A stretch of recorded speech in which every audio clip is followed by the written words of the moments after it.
If you get your morals from the Bible, then sorry, but that's a red flag to me. This is part 2 of my response to this video. Check out this video if you want to see my first. The Bible is so old. It's thousands of years old. We have evolved so much as a species. We have so much more information. We know so much more than we did back then. So are you taking that into account when you interpret the Bible? So there are 2 responses to this objection that I would like to bring up. The first is, as an interpreter, the answer is yes, but not only yes, you have to. You have to be aware of the historical context if you want to do proper biblical interpretation and rigorous exegesis. Many biblical scholars, for example, have noted that in the ancient Near Eastern context, the world was understood to be flat. Ancient Israelite society believed this as well and thought that there was a dome over the earth and all of these other things. However, these same scholars would say that we need to take into account divine accommodation, which is basically God accommodating us in our understandings of things as he's also revealing things to us. So God speaking Hebrew to a Jew would be divine accommodation, or speaking English to a native English speaker.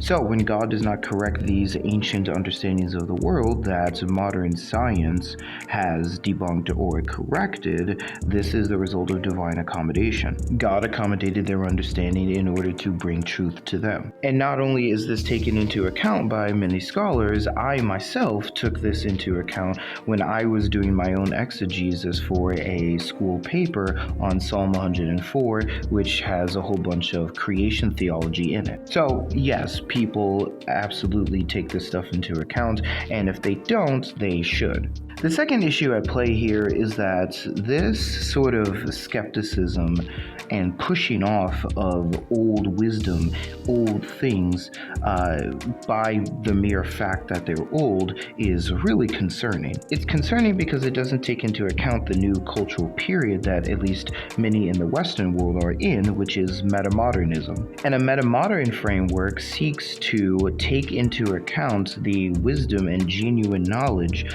of the past cultural historical periods of the world, while also taking in the criticisms of them and then pushing forward in a new direction. Now, that approach is much more sophisticated, enriching, and humble than the approach that just says, oh, this book is so old, we're so much better now. Because quite frankly, regardless of how old the book gets, many of what the book says is still incredibly relevant. People will always need to have it repeated to them that they need to love their neighbor. People always need to have it repeated to them that they shouldn't oppress other people, and many other theological, ethical, etc. teachings that we find in the text.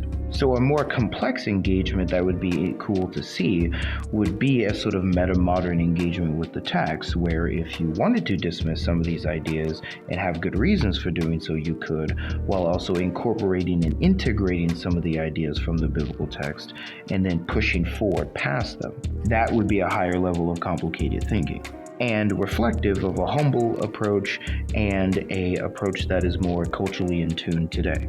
That said, you guys let me know what you think in the comments down below, and make sure you follow me for more content like this.